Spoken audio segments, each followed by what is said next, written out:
Hello, everybody. Hope you're all well. And again, a disclaimer I am not a professional luthier, I am not a professional woodworker, I am not a guitar technician, or anything really related to this. I am just an individual here on YouTube presenting people with information and opinions and thoughts towards the market that has continued to go on for 15 plus years of the fake instrument, or more so, Chibson branded products or Chibson produced products out of China. Anyone on this platform who tries to say that I'm insinuating that I'm professional or that my word is bond or something that is, you must listen to kind of thing. No, this is all just my thoughts and feelings and impressions on what I have gotten with said instrument in trade. I did not buy this. I received it in a trade, and that's how it is. So, with that out of the way, folks, thank you very much. I hope your Septembers were very well. My heart goes out to those that have been affected by the tornado down through the southern U.S. and the flooding. I hope things improve for you as individuals down there. With that said, we are going to continue on with the journey of the deconstruction of the Chibson Zach Wild Les Paul Custom. So, in the previous video, I showed the instrument in its current state. I think I will say at this point in time, I've put in probably about another, we'll say 4 hours roughly of work on the instrument. I did involve a little bit of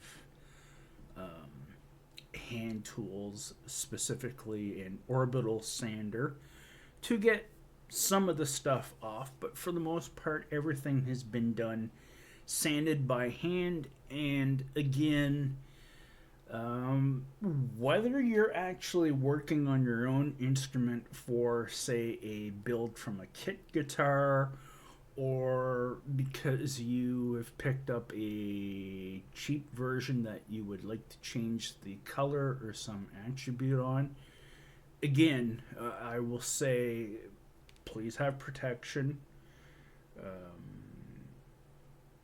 in the way of goggles. I would even go as far as to say a actual coverall suit, because when you're dealing with the sand off of products and or painting or applying of products, it's going to get on you, and as well get on your hands. So another big thing would be a glove covering of whatever type. I always try to use nitrocellulose kind of an actual rubber medical glove.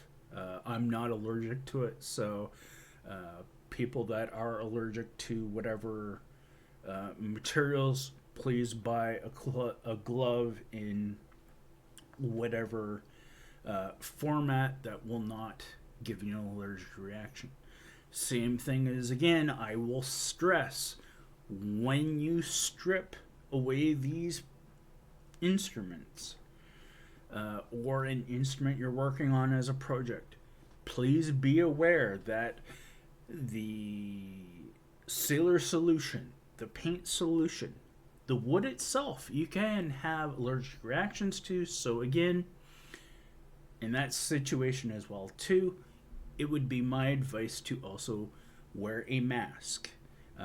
especially when you're dealing with the more toxic things. If you're actually going to go down the road, especially with nitro, definitely buy I would say, if you can afford to do it, buy a full cover mask, because nitro is not something you want to mess with, nor get on your hands per se, allowing it to seep into your body. Just, it's not a good thing. Nor is it a good thing with most of your sealers and top coats and such like that. So, anyways, getting back to what I was saying. Sorry. ADD and attentive type. Gotta love it, folks. Getting back to what this video is about and the topic, it's the continuation of things I've found out. Further, as to my previous video, I have again sanded more areas on the instrument to fully discover what possible woods or issues there might be in the instrument in regards to the neck and the body. So I will say right now that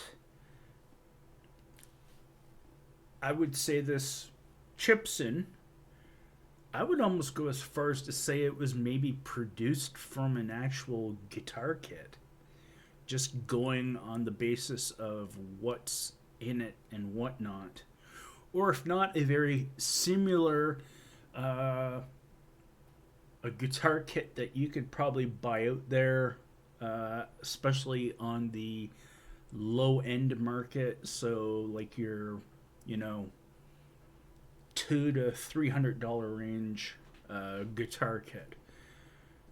Does that mean it's bad? No, I would say, despite, again, as I said, the gazillion layers of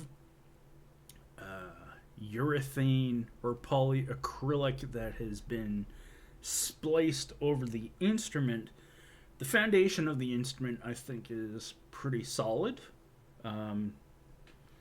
Again, I haven't gotten into the details on the hardware because I do want to try to get in contact with the person that offered what they did. If I decide to go down that route, again, thank you to the individual who offered me a set of their pickups. With that said, let's actually kind of get down to the nitty gritty of it. So, as we had seen on the headstock of the instrument, it had the Gibson logo and it had the diamond icon on it. So when I started to sand the headstock down to try to fix in the truss rod cover hole, it was like really like chunky, built up with residue of top coat or sealer coat in it. I started to slowly start sanding away, and I started noticing the diamond inlay started to disappear a little bit on the bottom left corner, which you will see shortly when I actually show the current state of the instrument. So as I noticed, I started picking it away with a very sharp, brand new X-Acto knife, and I was saying to myself, is this paint or is it a sticker? So last night I finally got to the point of like, well, let's actually see, because the actual Gibson lettering on the logo, the actual Gibson logo, kind of looked pearl-like. And so I said, well, since the bottom of the diamond is disappearing, I either have to conclude that it's paint or maybe one of those like really cool decals or decals for some of you folks out there. And so again, took the X-Acto knife and slowly started working at it, and I have a few examples here to show you. So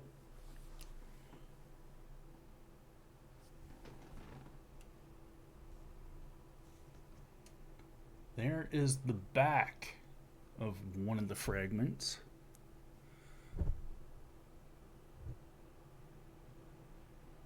If I can get the cam to focus.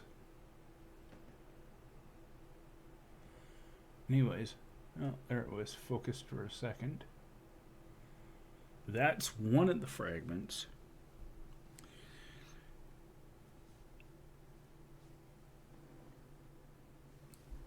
This one should be a pretty obvious fragment.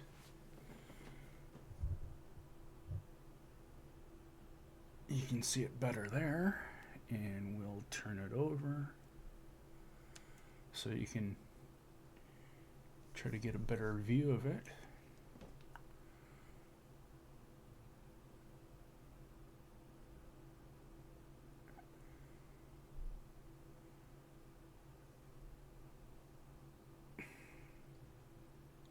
It's not going to allow it.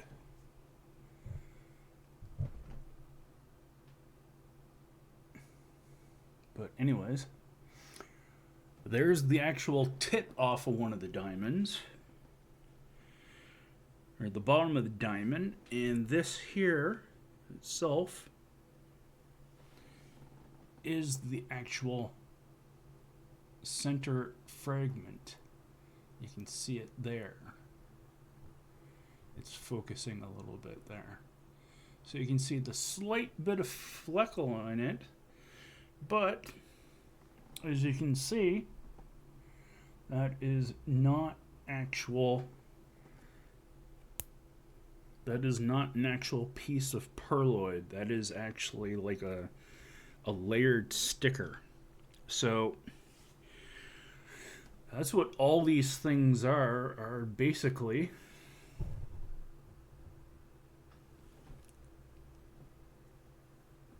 pieces of like a fake perloid sticker kind of thing going on. And you can see my paint from art earlier. There you go. You can see it a bit there. So yeah, it's definitely not genuine pearl. It is a sticker facsimile of perloid. So for sure it's definitely not real. So again, another reason for people to not expect to get real Gibson authentic things on it, and more so things that are just applying to making it more of a copy / replica than the actual real thing.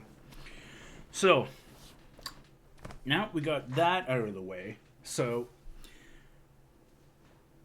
before I do this, again, not real perloid, a simulated perloid sticker, and I believe that they are just basically impregnated into the headstock. So you can see here, this is the headstock currently as of today of the filming of this, and you can see as I turn it on an angle, there is very little, there's a little bit of a groove there. Let me just do that. So, and as you can see on the bottom right part of the diamond, you can see actually where I sanded through and it was coming off. So, headstock. Very tempted to leave the Gibson logo, but also at the same time very tempted to remove it and replace it with my own logo and possibly icon type thing here. So here's where the body sits right now after, again, more sanding. So again, you see the headstock. It definitely will have to be worked out more. There's the top of the headstock with pretty much, I would say, 95% of the acrylic off of it. Side of the headstock, most of the acrylic is off of it there. Again, most of it off of there, and you can see the body, more there. There's the back of the headstock, which is pretty much has a little bit left to it. So again, here's the actual guitar itself. And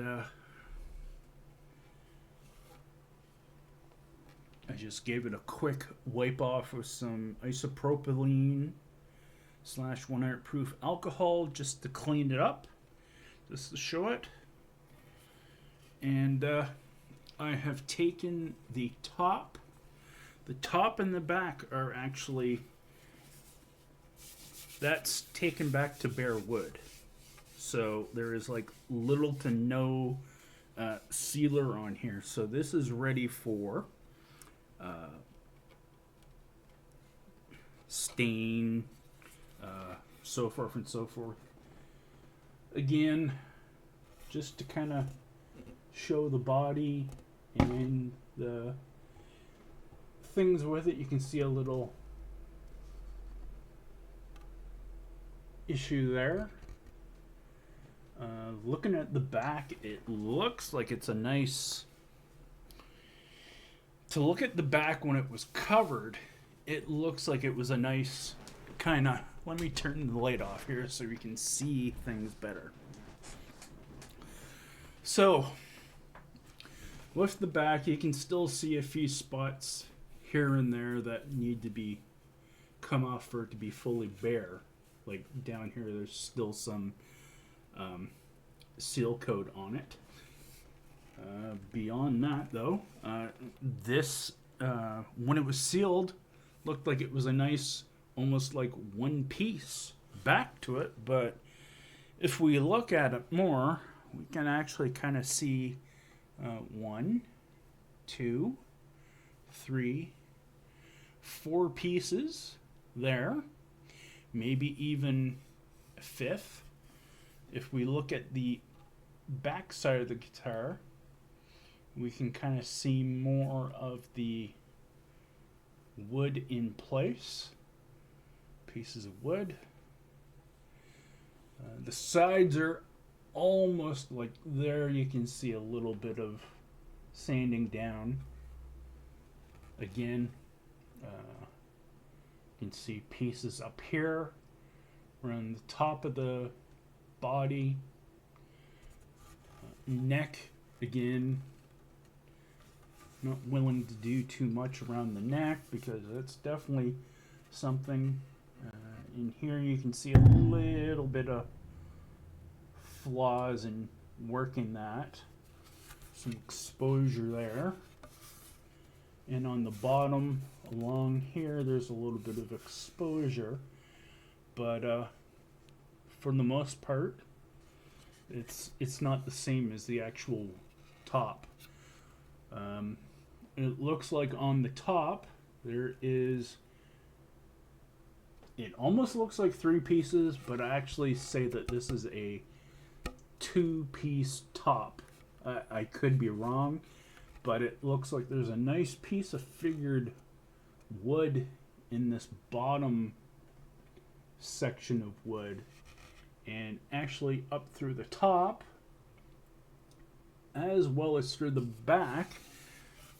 I think we're looking at either a spalted maple, but I'm thinking, going by the figuring going on, it could be like a koa like wood too, or another one of those mahogany variants.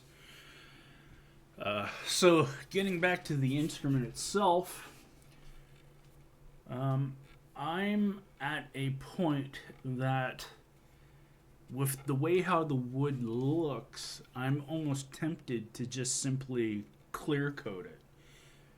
Maybe even tint it to a light tint. Nothing too outrageous. I don't think I want to go with too dark of a color because of the wood. So I do happen to have some of my salmon wood dye, water-based wood dye that could make for a nice bursting effect. I also could just simply do the top and back, a solid transparent color, and maybe do a more kind of darker full color around the side of the instrument. Also, maybe even possibly do a tint coat on here. Someone mentioned something about tung oil or Birchwood Casey True Oil. The biggest problem with using True Oil on something like this is, one, the availability of it in Canada. It's not only very hard to acquire, but it's also very expensive. If you go back on my channel and look through to the Gibson Flying V I refinished, that was actually done in tung oil, and it was only even just like a little 4-ounce container of it was costing me about almost $35 Canadian to get. And from only like, there was only one specific supplier in Canada that I could find that actually sold it. So that combined with the fact that there is a lot of urethane / poly involved in this, I can't see using a whole bunch of a oil-based finish. So that's probably going to have to go out the door, and it's probably going to have to be something along the lines of how I did the Tanglewood, which was the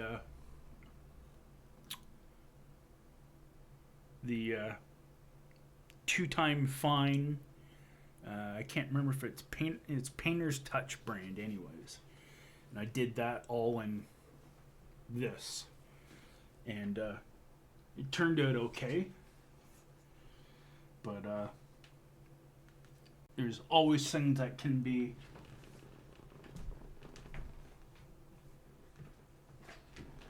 improved upon. Again, if you don't feel comfortable with stripping an instrument and would like an instrument refinished into a different color, again, I would go to, say, like a automotive painter. He would probably be a good individual to know how to sand off and properly finish the instrument to a nice finish. Again, my own experiences, I unfortunately killed a nice 95 Fender Stratocaster in black. I would not recommend trying to learn refinishing or stripping of an instrument with an actual Gibson or instrument of a large value. And also, again, be aware of the possible side effects or toxic traits of whatever does come off of the instrument. I think that the reason why I've been able to mostly strip away this instrument as it is and not have very much breathing issues is, I think, probably because it's water based. If it was oil and maybe more polymer based, I think it probably would be very bad and very even more irritating to the lungs. But so lastly, I'll finish up the video by saying, now that you have seen the wood underneath this, should I actually be going along the lines of what I'm thinking, which is a clear finish, a clear top coat with a tint underneath, or should I possibly look at painting again? I really do not want to paint this. Even if there's a lot of issues in this, I think it's a good prime example for to have out there, whether I keep it or whether I move it on or whatnot, because you never know in the future what life throws at you. Not to say I'm going to be able to sell this. No, I don't think I would be able to get money for this, and especially what I'm going to put back into this and what I've taken out of it. I doubt it. So with that said, do you agree with the idea of just simply doing it in a tint and sealing it up?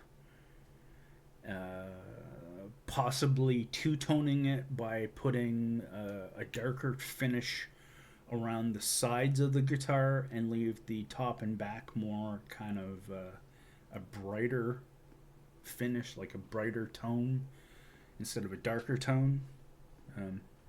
Again, please leave your comments down below. Again, thank you very much if you've actually watched this video through from the beginning to the end. Much appreciated. Please like, share, and subscribe. And again, I further encourage you to leave your thoughts and comments below on what I've presented to you today. And again, I am not promoting the purchase of a quote-unquote Chibson. I do, again, firmly believe that places like Thomann and other places that you can look at for instruments, Amazon, and so forth, of a legitimate nature with a legitimate warranty, should be where you're looking for, a certain style of instrument. Again, I'll mention Thomann and the Harley Benton brand because as of late they have gotten more of an American presence, and that presence has in turn allowed people that maybe in North America might be kind of about warranty stuff, don't have to worry about that because they actually have replacement products sitting in a warehouse somewhere in the USA. So with that said, again, thank you for viewing. Hope you have all enjoyed my video, and keep tuned and watch on the progress of the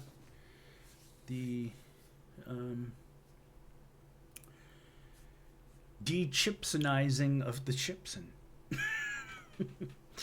Again, take care. Hope you're all well. Bye for now.